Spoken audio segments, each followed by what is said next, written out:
Здравствуйте, дорогие друзья! Сегодня у нас 16 октября, понедельник. В последнее время, наблюдая за происходящими событиями, я все больше ощущаю, что количество вот-вот перейдет в качество. Причем в пределах, может быть, всего мира. Все те изменения, процессы, которые происходили после окончания Холодной войны и развала Советского Союза, они набирали свою силу, и вот произошла их аккумуляция, и весь мир находится на грани, когда произойдет или может произойти следующий закон диалектики – отрицание отрицаний, то есть возникнет совсем другой миропорядок или существенно другой, который станет отрицанием предыдущего. Предыдущего, когда западные страны, прежде всего Соединенные Штаты Америки, обленились, расслабились, мозги заплыли жирком, ну и вот теперь приходится за это безделие расплачиваться. Ну, поскольку мы говорим главным образом о ситуации в Украине, вокруг Украины, то она оказалась в эпицентре этих событий. И, в общем-то, самое серьезное влияние на дальнейшее развитие ситуации в Украине имеют два фактора. Первый – это, казалось бы, простое действие избрания спикера Палаты представителей, но вот оно имеет ключевую роль. А второй фактор – это, конечно, война на Ближнем Востоке. Начнем с первого. Как я вам рассказывал, в пятницу был номинирован на должность спикера Палаты представителей республиканец Джим Джордан. Это один из худших вариантов, которые могла иметь Украина, в том случае, если его изберут. Это один из основателей так называемой фракции мира или Freedom Caucus, один из сподвижников вот той самой МАГА, один из самых доверительных лиц в Конгрессе Дональда Трампа, который отмазывал его, как только мог, от всех импичментов, который, наоборот, затевал импичмент Трампа в отношении Байдена. Короче говоря, это вот самая махровая МАГА, которая пришла к власти в ходе последних промежуточных выборов, пришла к власти под лозунгом, в том числе одним из главных лозунгов «Ницента Украине». За уикенд он провел очень большую работу с тем, чтобы получить необходимое количество голосов. Голосование открытое, причем голосование должно состояться завтра. Когда он уходил, так сказать, когда Конгресс уходил на уикенд в пятницу вечером, считалось, что ему будет не хватать где-то 50-60 голосов до избрания. С тех пор надо сказать, что была проведена очень большая работа в пользу Джордана. В какой-то степени к этому подключился Трамп, но не очень, так сказать, нерешительно. Он не бросил все кости вот за него, за Джордана. Но ядерный электорат Трампа и МАГи, видимо, сыграл свою роль. То есть количество колеблющихся и тех республиканцев, которые будут выступать против, существенно сократилось. Сегодня с утра их было 10-20 человек. Но в последний буквально час-два 3 республиканца, причем серьезные люди, заявили о том, что они готовы поддержать Джордана. Самой большой неожиданностью для меня стало выступление или высказывание председателя комитета по делам вооруженных сил Палаты представителей, который был в Украине, который понимает геостратегическое значение той борьбы, которую ведет Украина против российского захватчика. То есть это геостратег, по большому счету. И он всегда самым твердым образом выступал за оказание помощи Украине. Буквально вот неделю назад он говорил, что если республиканцы не смогут избрать из своей среды самостоятельно спикера, то надо идти на соглашение с демократами. То есть я был уверен, ну, насколько можно быть уверенным в этом мире в чем-то, что он будет одним из последних магикан, которые могут сдаться под давлением магии. И вот сегодня, буквально в течение часа до того, как я начал записывать это видео, он сказал, что он провел обстоятельную беседу с Джорданом, и тот подтвердил, что все будет хорошо, и с обороной, на оборону деньги выделим, и тут он очень и очень обтекаемо выразился, будет достаточное финансирование на оказание внешней помощи. Но он не стал говорить, не стал уточнять, о какой помощи идет речь, потому что сейчас везде, в средствах массовой информации, в политикуме, когда говорят о внешней помощи, имеют в виду всегда две страны неразрывно – Израиль и Украину. Здесь Роджерс, значит, не сказал, о чем идет речь, о какой конкретной стране. Но поскольку он человек серьезный, будем надеяться, что что-то он получил, какие-то заверения от Роджерса.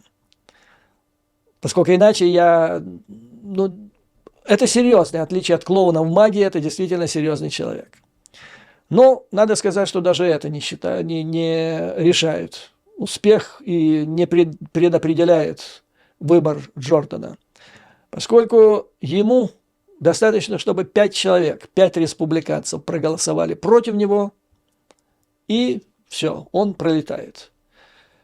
Для того, чтобы этого, значит, не произошло, голосование будет открыто происходить. Вот чем угрожают маговцы, что они хотят, они устраивают открытое голосование, где каждый должен будет сказать, вот если он выступает против, он должен будет сказать, я против Джордана. И они говорят, мы хотим посмотреть, кто осмелится из республиканцев открыто выступить против ядерного электората республиканской партии. То есть МАГА называет свой электорат ядерным электоратом республиканской партии. Ну и в последние часы Джордан пошел, фактически, и МАГА вместе с ним, весь трампизм пошел на фактически достаточно подлую вещь, я скажу. Пошли, значит, разговоры о том, что ежели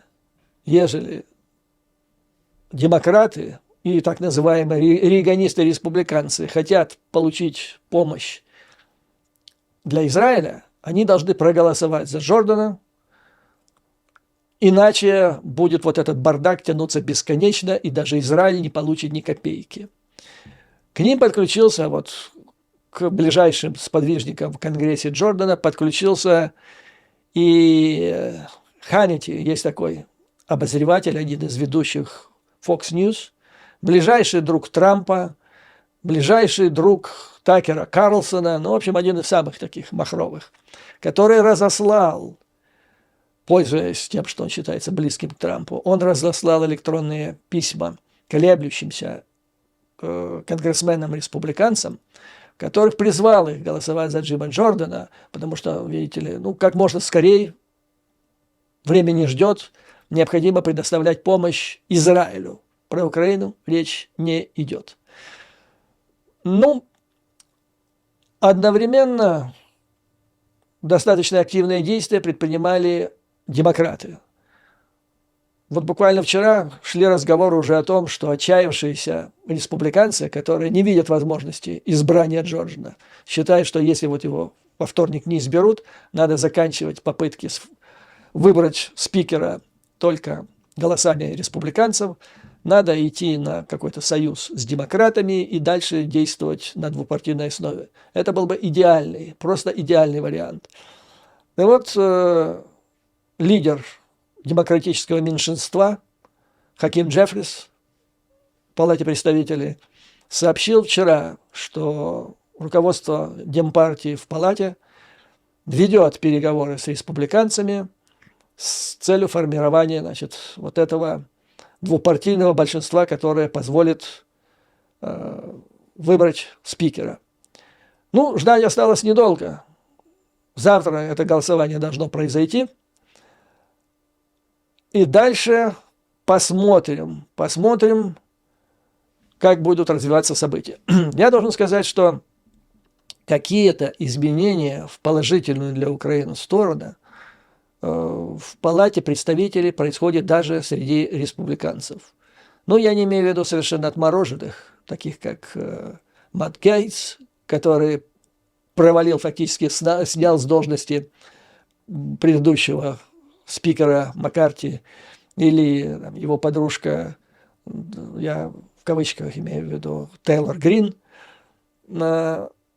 Растет понимание, что нынешняя ситуация настолько чрезвычайна, настолько опасна, дело может закончиться по большому счету катастрофой в мировом масштабе, что надо как-то так жертвовать самыми сокровенными мечтаниями своего духовного руководителя Дональда Трампа, для которого, как я вам говорил, по отношению к Украине это нечто личное, поскольку он считает, что именно Украина виновата в его первом импичменте. Ну так вот, одним из проявлений вот тех мыслей и настроений, которые сейчас в том числе в связи с продолжающимся этим бардаком в Палате представителей, значит, появляется как бы встречное движение среди тех же самых республиканцев, которые настаивают на том, что Украина и Израиль сейчас находятся в одной лодке. И это две силы, от которых сейчас зависит фактически исход борьбы между тем, что мы раньше называли силами добра и силами зла. В этой связи я хочу предложить выдержки или тезисы из статьи, которые опубликовал в издании The Hill. Это то издание, которое главным образом освещает события в и вокруг Капитолийского холма, то есть Конгресса Соединенных Штатов Америки. Автор статьи Эрл Мак – это бывший посол Соединенных Штатов Америки в Финляндии. И вот я хочу буквально дать вам некоторые тезисы, чтобы вы понимали, как стоит вопрос. То есть здравомыслящие, скажем так, республиканцы, в свою очередь, пытаются выкрутить руки отморозкам из магии и поставить их перед выбором. Или же они становятся здравомыслящими, или их полностью переводят в разряд безумных. Итак, вот что он пишет, что в результате интервенции Хамас 11 сентября Израиль оказался в состоянии войны, а мир в одночасье кардинально изменился, взорвав наши представления о безопасности во всем мире и месте Америки в этом мире. На сегодня, я цитирую, сегодня две страны, Украина, он ставит на первое место Украину, и Израиль, борются за свое существование. Эти страны являются маяками стойкости и силы перед лицом внешних угроз и агрессии США и агрессии. Всему Соединенным Штатам и всему международному сообществу необходимо признать их ключевую роль в формировании глобальной безопасности. Ключевая роль Украины и Израиля в формировании глобальной безопасности. Я никогда не слышал столь сильно сказанных фраз со времен развала Советского Союза, потому что такой ситуации не было. Поддержка Украины и Израиля – это не просто вариант, это стратегический императив. Для тех, кто не знает, поясню, императив – это не то, что можно сделать, желательно сделать. Это необходимо сделать. Просто необходимо и все, без всяких условий. Так вот, значит, поддержка Украины и Израиля – это стратегический императив для обеспечения глобальной стабильности и защиты, внимание, американских жизней и ресурсов. Вот так ставят вопрос они, чтобы дошло до самых тупых ядерного электората, МАГА и самих представителей МАГА, чтобы они понимали, что речь идет о них, их жизнях и их ресурсах. Эти две страны, то есть Израиль и Украина, сталкивающиеся с серьезными проблемами, служат важнейшим оплотом против более масштабных конфликтов своих регионов. Дальше он проходит отдельно по Украине, по Израилю и объясняет, разжевывает, чем важны эти две страны и помощь им для, в том числе, республиканского избирателя и политикума. Итак, Поддерживая Украину, США укрепляют глобальные нормы, лежащие в основе мира и безопасности, то есть международное право. Они препятствуют дальнейшим вредоносным действиям ревизионистских держав. Ревизионисты – это те, которые хотят изменить ход событий, типа путинской Раши. Как бывший посол Финляндии, я отчетливо вижу стремление России восстановить границы, влияние и славу Советского Союза, то есть совершить реванш. Мы не можем допустить этого. Отказ поддержать Украину не только ободрит Россию, но и послужит сигналом для таких агрессоров, как Китай, Иран, Северная Корея. В том, что они могут свободно продолжать экспансионистские авантюры, что приведет к еще большим конфликтам и потребует более активного участия Соединенных Штатов. Сначала Украина, потом будет Прибалтика, как здесь написано, не Балтия, Прибалтика, и Молдова. Затем Китай вторгнется на Тайвань. Мы уже видели это кино и знаем, чем это закончится. Дальше Израиль. На Ближнем Востоке сильный энергичный Израиль является стержнем безопасности, стабильности. Поддержка Израиля не только укрепляет надежного союзника, но и способствует предотвращению конфликтов, которые могут, в случае его ослабления, охватить весь регион. Если Израиль окажется уязвимым, это повысит риск региональной нестабильности и потенциально втянет Соединенные Штаты в дорогостоящие и длительные конфликты. Американский народ должен понимать, говорит посол, обращаясь прежде всего к ядру республиканской партии.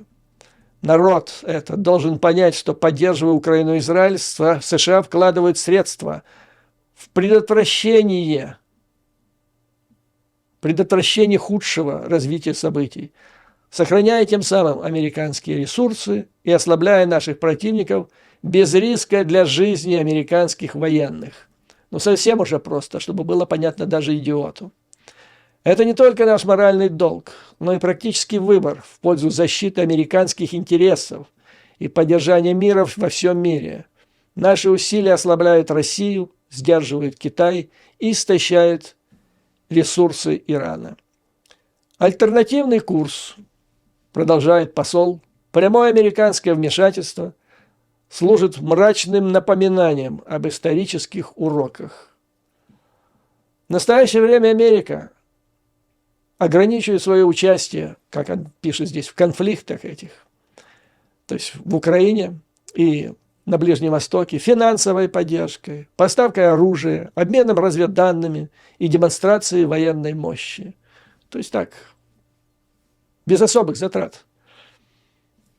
В то же время давайте вспомним, что в ходе наших безрассудных маршей, то есть прямого участия в военных действиях, во Вьетнаме, Корее, Афганистане, Ираке Америка потеряла более 400 тысяч человек, и более 1 миллиона получили ранения.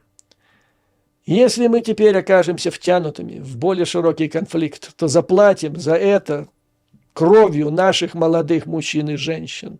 Это было бы серьезной ошибкой. Но ущерб, который получит Америка в этом случае, не будет ограничиваться только долларами, материальным ущербом. Это упущенные возможности и падение престижа. Возвращаясь к этим войнам, которые напрямую участвовали Соединенные Штаты в прошлом веке, начиная с Корейской войны, он напоминает, что эти войны обошлись налогоплательщику американскому в более чем 8 триллионов долларов. Это уже в ценах 2023 года. Поэтому мы не можем позволить себе закрывать глаза на поддержку Ираном таких террористических организаций, ну и дальше там Хамас, Хезболла и так далее. Мы должны одобрить дополнительную помощь Украине. Эта постоянная демонстрация солидарности с Украиной даст понять России, что мы не устанем и не будем и не прекратим поддержку ради обеспечения свободы Украине. Вот такое мнение, господа. И резюме. Время для действий Конгресса настало. Если злопыхатели не хотят уходить, Маккарти И большинство здравомыслящих, это бывший спикер, большинство здравомыслящих должны договориться с демократами, центристами о чрезвычайном восстановлении порядка и позволить здравому смыслу возобладать хотя бы на время. Есть такой научно-исследовательский центр или фабрика мысли в Вашингтоне под названием Джеймстаун фонд. Это достаточно такое консервативное учреждение, которое стало известно в годы Холодной войны, в 70-е, 80-е годы, в связи с тем, что вот когда сотрудники внешней разведки Советского Союза переходили тогда на сторону американцев, им там предоставляли работу. Но сейчас это не очень известный, не широко известный, скажем, фонд, но он отличается очень качественными исследованиями и пользуется авторитетом. Так вот, его сотрудник Януш Бугайский написал статью, поместил ее в газете Washington Examiner, в которой он обращает внимание на очень важную вещь. Ведь, как мы с вами говорили, составной частью, а может быть даже важнейшей частью войны против Украины со стороны Российской Федерации является информационная война. И здесь надо сказать, вот то, что сейчас происходит, в том числе при выборе спикера Палаты представителей, в том числе в настроениях МАГА, ну, потому что все же в республиканской партии, как пишут исследователи здесь, в США, все идет сверху. От Трампа дальше туда вниз. А потом разгоряченный, полученной информацией ядерный электорат с достаточно низким образованием генерирует обратную связь, и таким образом вот происходит замкнутый круговорот влияния, которое в конечном итоге, в конечном счете, в значительной степени поступает из Москвы. Так вот, значит, здесь определяется, вернее, описывается несколько важнейших тезисов активных мероприятий, которым Кремль, российские спецслужбы проталкивали вот эти прошедшие 18 или 19 месяцев, и которые получили, к сожалению, достаточно широкое распространение вот в ходе тех дебатов, которые сейчас происходят в американском правительстве, прежде всего пока в Палате представителей по поводу помощи Украине. Первое, значит, он называет это тезис дезинформации. Первый тезис – это утверждение, что мы имеем дело с провалом контрнаступательной операции Украины. Но раз провалилось, то что, американцы же такие люди, они не финансируют провальные проекты и мероприятия. Здесь интересно описывается, почему достаточно коротко, почему это неправильный тезис, который не соответствует действительности. Значит, по мнению авторов, здесь Украина пала жертвой собственного успеха. То есть блестящее достижение прошлого года, ну, прежде всего, когда враг был отброшен от Киева, затем освобождение значительной части Харьковской области, затем освобождение Херсона, тоже достаточно стремительно и быстро, породило, может быть, чрезмерно завышенное ожидание. И теперь, когда война перешла в более затяжную фазу, начали говорить о провале. На самом деле, значит, да я вот слушал вчера выступление, вернее, интервью министра обороны Остина, которому тоже задавали этот вопрос. Он говорит, все нормально идет, разные просто войны бывают, разное сопротивление. То есть Украина делает все, ВСУ делает все правильно, и мы поддерживаем все, что, значит, они делают на поле боя. Второй российский обман или дезинформация заключается в том, что Украина теряет международную поддержку. Но здесь тоже из того же, я напомню, из того же интервью Остина следует, значит, его твердое убеждение. Он говорит, я каждый месяц собираю 50 министров обороны. Все они выступают за поддержку Украины. все они, их страны так или иначе оказывают помощь Украине. Если взять европейские страны, то все вместе взятые, они уже оказывают больше помощи, чем оказали Соединенные Штаты Америки. Далее, целый ряд стран из Европы, если взять ту помощь, которую они оказывают, ее соотношение к доле, то есть ВВП, да, на душу населения, то может оказаться, или оказывается, что целый ряд этих стран уже давно обогнал Соединенные Штаты Америки. То есть Украина не теряет международную поддержку. Здесь надо просто отличать вот эту возню, которая сейчас происходит в Палате представителей, причем, повторяю, она происходит из-за меньшинства республиканской партии в составе 52 членов Конгресса. Их там всего 221 республиканец, вот 52, они мутят воду, что нехорошо, кстати, что очень настораживает накануне приближающихся президентских выборов, где, вполне возможно, и очень велика вероятность того, что представителем от республиканцев будет Трамп, это его вот ядерный электорат. Это вызывает серьезную озабоченность, что будет дальше. Третий тезис Кремля гласит, что Россия становится сильнее. Россия никоим образом не становится сильнее. Они просто выкопали траншеи и туда забрались, и там они сидят.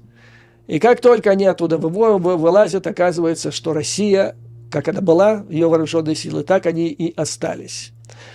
Здесь я недавно читал вот в этой связи разбор военных действий вокруг Авдеевки. Профессор, специалист, стратег из университета Эдинбурга О'Брайен, который вот пишет по этому поводу, что битва под Авдеевкой и те колоссальные потери, которые там понесли орки, они свидетельствуют, однозначно свидетельствуют, что наиболее успешное действие ВСУ против России в плане нанесения России максимального ущерба, это является, значит, дать им возможность атаковать и наносить им удар из обороны. То есть, если посчитать количество живой силы, техники, то наступление ВСУ не является столь эффективными в плане поражения врага, сколько, ежели не действует от обороны. Поэтому Россия, она не становится сильнее. Экономика у них, ну то есть сейчас они загнали экономику России в такую ситуацию, взвинтив расходы на оборону на следующий год, что они стали просто смертельно, как русская рулетка, зависеть от цен на нефть и газ, что не может прогнозироваться с уверенностью на целый год.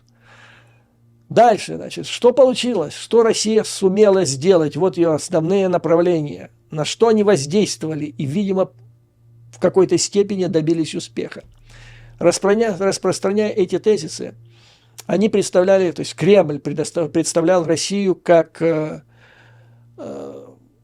прежде всего государство, которое борется с мировой гегемонией Соединенных Штатов Америки за более справедливый мир. Мир без супердержав, мир, основанный на равноправии всех стран. Это, кстати, не российское изобретение, а китайское. Так вот, значит, вот этот тезис, он действовал, или это направление воздействия шло на леваков по всему миру, в том числе Соединенных Штатов Америки, и на антиамериканские настроения среди государств так называемого глобального юга. Второе, так сказать, направление мутной кремлевской пропаганды – это попытки представить Россию как оплот борьбы за традиционные ценности.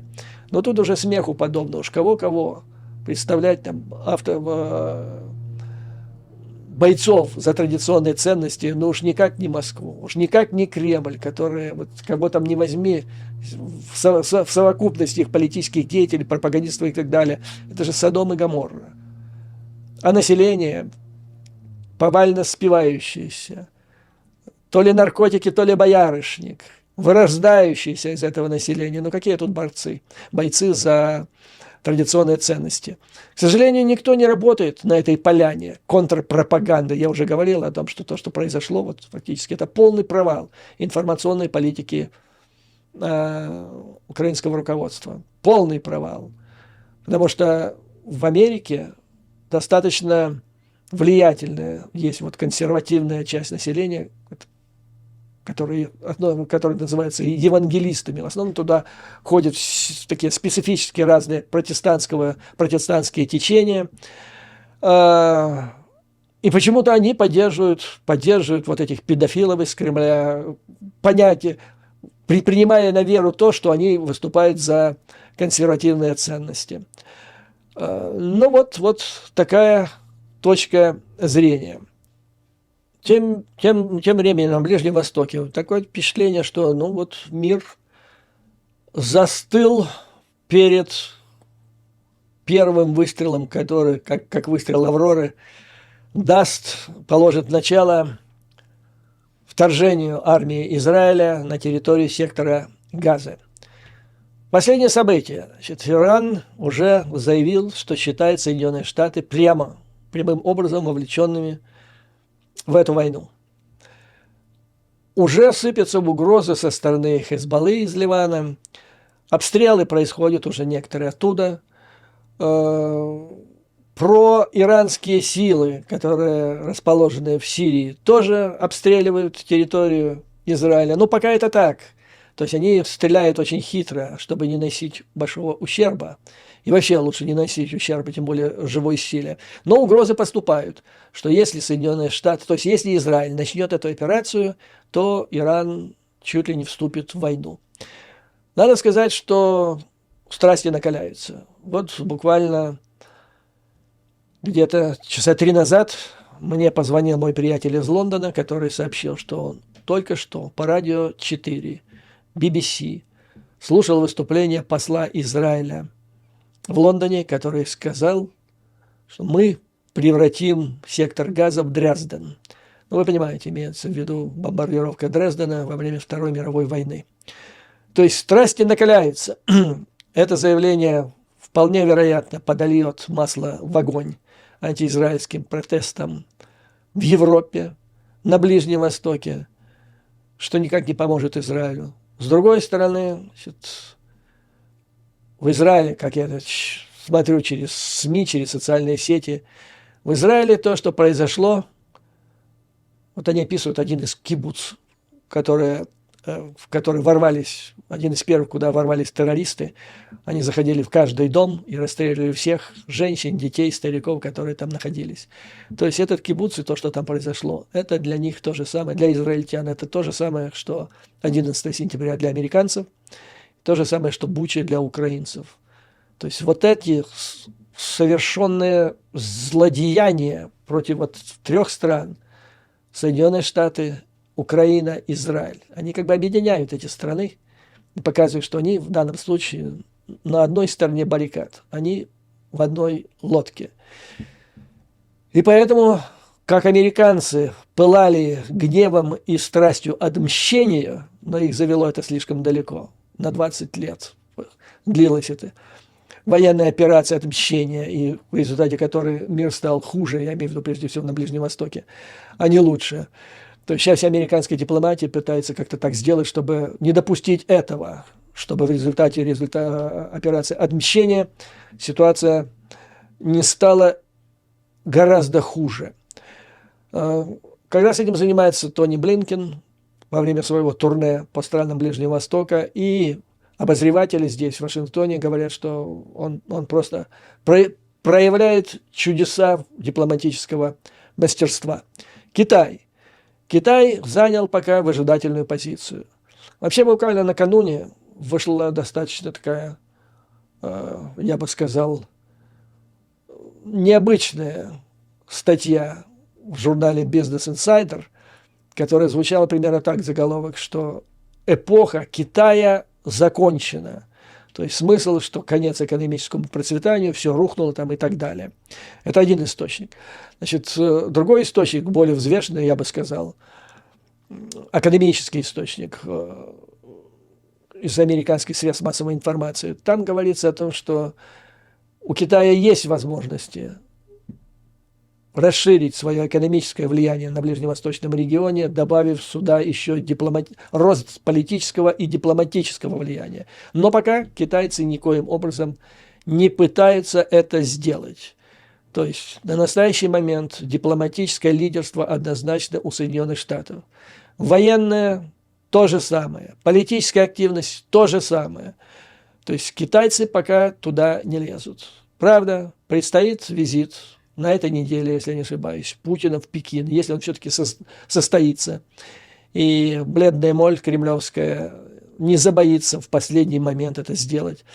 Послушаем, что там будет дальше происходить, потому что, ну, по большому счету для Китая с политической точки зрения, военно-политической, скажем так, то, что там происходит на Ближнем Востоке и в Украине, это, в принципе, выгодно. То есть весь Запад потрясен и политически, и экономически. Китай по независящим от Запада причинам, по внутренним причинам, использует серьезные экономические потрясения, но не политические во всем мире и так далее. То есть потенциально у него есть возможность, и самое главное, какой выбор сделает Си Цзиньпин. Потому что один выбор, который, вот, кстати, сделал бы Путин в аналогичной ситуации. Если у нас плохо, давайте совершим какую-то внешнюю авантюру, сделаем, чтобы другим было плохо, чтобы отвлечь их на вот эту искусственно созданную угрозу. Нормальные страны сделали бы другой, противоположный выбор. Если у нас есть проблемы в экономике, давайте сконцентрируемся на них и на время оставим в стороне внешнеполитические авантюры. Вот этот визит Путина в Пекин и покажет, что выберет Китай. Я надеюсь, все-таки я занимался Китаем. Я работал с китайским разведчиком, который выступал здесь, в Соединенных Штатах, под крышей корреспондента одной из ведущих китайских газет. То есть мы с ним общались, и мне это позволило, так сказать, понять, ну, не совсем на 100%, потому что китайская душа, она еще более загадочна, чем российская. Но, тем не менее, значит, вплоть до настоящего момента Китай всегда решал вопросы экономические в первую очередь. И потом он принимался за решение своих военно-политических, там, дипломатических и так далее, других вопросов. Очень надеюсь, что эта тенденция продлится, и Китай все-таки останется в стороне от этих событий. Ну вот, собственно говоря, все, что я могу вам в общих чертах рассказать о сложившейся ситуации. Она напряженная. Ждем результатов завтрашнего голосования. Очень надеюсь, что найдется там 5, не менее 5 республиканцев, которые по принципиальным соображениям провалят Джордана. Если нет, вторая линия обороны, у меня, я так сказать, вторая линия обороны, что в ходе вот этих закулисных переговоров сейчас такие серьезные республиканцы, как Роджерс, они в достаточной степени получили заверение от Джима Джордана в том, что он будет делать какие-то полезные, в том числе и для Украины, вещи на своем посту. Третья линия обороны, третья надежда, это то, что все-таки республиканское руководство в Палате представителей сможет достигнуть закулисных договоренностей с центристским крылом республиканской партии, в результате которого будет создано двупартийное большинство. Это был бы самый идеальный вариант. Ну, естественно, наблюдаем за Ближним Востоком. Что там произойдет? И последнее, как вот раньше я вам процитировал эти тезисы этих 2 статей. Раньше таких статей я, по большому счету, не наблюдал. То есть однозначно, совершенно открытым, циничным языком говорится о том, что Америка обязана помогать Украине, ну, Израилю, естественно. Это в ее национальных интересах. Написано, опять-таки, настолько цинично, настолько открыто, но это объясняю тем, что эта информация, как помните, я им рассказывал, во внешней разведке КГБ учили, когда пишешь аналитическую записку, чем выше инстанция, куда ты ее отсылаешь, тем проще она должна быть написана. А если идет на самый верх, то должна быть написана так, чтобы было понятно даже идиоту. То вот здесь, в этих статьях, мысли сформулированы таким образом, чтобы дошло до последних идиотов, ядерному электорату, МАГА и ее представителям. И чтобы они как-то так поняли, что по принципиальным вопросам хотелки их духовного отца Трампа следует отодвинуть в сторону. Поэтому, друзья, у нас есть позитивные моменты, с которыми стоит работать. Сделаю я вам сейчас, вот мне прислала одна из зрительниц, прислала одно сообщение с просьбой его прокомментировать. Итак, фотография бойца, который лежит в могиле, он живой, но лежит в могиле. И здесь пишется: подразделение «Артан», которое входит в состав ГУР, бойцы разведгрупп проходят через особую процедуру похорон воина. Это ссылка на BBC. Цель – избавиться от страха гибели. Первым это делает командир. Боец копает себе могилу глубиной в метр. Потом пишет на клочке бумаги все, что считает ненужным, лишним в жизни, и от чего готов избавиться, и сжигает, значит, эту бумажку. Закопанный под землею, ты перестаешь ощущать свое тело, полностью утрачиваешь контроль над ним. Становится видно, насколько можешь контролировать свое ощущение и мысли, говорит командир подразделения. Вот меня попросили прокомментировать. Значит, что я могу сказать? Кратко, господа. Хотя, подробно о ситуации, внутренней ситуации в Украине поговорим в следующих видео, а пока кратко об этом. Я вам рассказывал, что происходит в военных структурах, в подразделениях разведки, спецслужб, когда можно собрать 1000 Джеймса Бондов и самых блестящих аналитиков и поставить над ними идиота. Или когда собрать львов в стаю и назначить над ними барана. То есть происходит это, стая львов превращается в стадо баранов. Вот у меня такое впечатление, что нечто подобное происходит и здесь. То есть пока они играются в эти игры, закапывают себя в землю, занимаются этой ерундой, в это время Russians выкопали незаметно, я ставлю в незаметно, линию Суровикина, которая сейчас с потоками крови приходится пробиваться, уничтожать и через них пробиваться в ВСУ. Мне это говорит о том, вот это сообщение, что во главе ГУР стоит, скажем мягко, некомпетентный человек, который не понимает, чем ему надо заниматься и чем он вообще руководит. Он превратил, в лучшем случае, я бы так сказал, вот взять весь ГУР под его руководством, его можно сократить до размеров батальона и сделать его диверсионным батальоном. Это был бы очень классный диверсионный батальон. Но вот ГУР, как организация разведки, Главное управление разведки, под его руководством он перестал существовать. Нету в Украине разведки, потому что начальник не знает, что это такое, и вместо того, чтобы узнавать, взять людей, которые знают что-то, а в Украине их много, он в это время занимается игрищами, детскими игрищами. И отсюда из этой некомпетентности возникают большие проблемы, как линия Суровикина, повторяю, которая незаметно была создана Russians под самым носом. А все почему? Потому что электронной разведки фактически нет, она угроблена. И агентурной разведки нет, она угроблена. Я даже дату вам назову, когда она была угроблена, агентурная разведка, когда стало известно, когда начался Вагнергейт, был уволен целый ряд людей, профессионалов, которые занимались этой операцией. Вместо этого набрали ребят, которые зарывают себя в могилу. Оно может, конечно, и нужное дело, собрать там роту такую, да, или даже батальоны, пусть себя закапывают, а потом пусть они, совершают диверсионные работы. Но я вам скажу так, это читается как проявление какого-то идиотизма. Среди профессионалов читается. Я тут разослал некоторым своим знакомым, отставникам в Америке.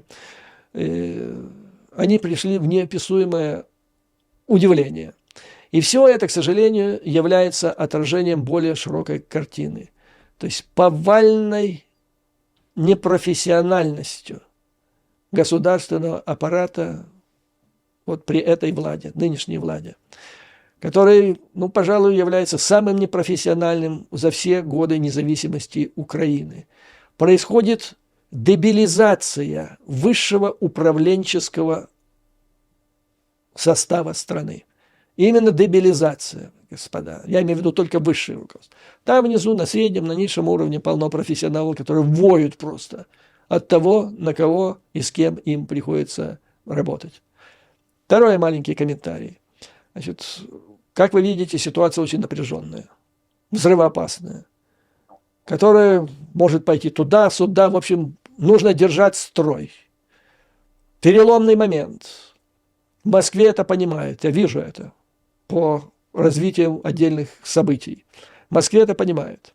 Так вот, согласно тактике российских спецслужб, которая уходит глубоко вглубь истории Советского Союза, в такие моменты, решающие моменты, россияне идут на риск, в ходе которого они вынуждены палить свою агентуру глубокого залегания. Есть у них люди, которые завербовали бог знает сколько. И они, как консервы, или, как американцы говорят, лежали на льду, были заморожены в течение долгих лет. Держали их на всякий случай, на будущее. И настало время, и их палят. Вы их еще увидите, этих людей, которые будут появляться в информационно-общественном пространстве Украины. Это люди, я вам скажу, как их выявлять. Это люди, которые без биографии, люди ниоткуда, как черти с табакерки. Когда я говорю без биографии, биографию, откинуть последние 3 года, с тех пор, когда был избран президентом Владимир Зеленский. До этого кто они были? Фактически никем. Это первый критерий. Второй, они будут будоражить умы народа всякой, извините за выражение, хренью, забивая головы людей тем, чем забивает ее российская пропаганда. Хаосом. То есть это будут распространение самых идиотских тезисов, предложений, идей, и главная цель которого будет запутать население настолько, чтобы они не понимало совершенно, что происходит. Поэтому наблюдайте. Что вам будут говорить, и кто вам будет говорить. Конечно, там критерии может быть разные, ситуация каждая не похожа на другую. Я вам просто дам эти 2 ориентира, которые, может быть, поможет вам разбираться, что будет дальше. Потому что меня часто спрашивают, прокомментируйте того, прокомментируйте другое. Я вам объясняю, я не комментирую кого-то. То есть меня учили, и всю свою жизнь я занимался тем, что я анализировал факты. Это работа аналитика. А комментировать кого-то, если будет ситуация такая достаточно острая, то я, пожалуй, прокомментирую. Пока же ограничусь этими замечаниями. Собственно говоря, все, дорогие друзья, что я хотел вам рассказать в этом видео. Как всегда, слава Украине и вооруженным силам. Враг будет разбит, победа будет за нами. Силы добра, они обречены, они обязаны победить силы зла. Мы не одни. как я вам только что продемонстрировал. Мы трое, их трое было в лодке. Украина, Соединенные Штаты Америки в подавляющем большинстве. Увы, так сложилась ситуация, что ложка дегтя появилась. Я думаю, что как-то этот вопрос будет решен. И Израиль. Я думаю, что победа обязательно должна быть за этими силами. Ну да, еще Европа, еще страны G7 там и так далее. Нас большинство. Мы самые умные, самые развитые. То есть мы на правильном пути. А главное, что мы боремся за светлые ценности, за жизнь, за светлую жизнь, светлое будущее наших детей. Поэтому, дорогие друзья, желаю победы моим зрителям из Украины, из Израиля, и до новых скорых встреч.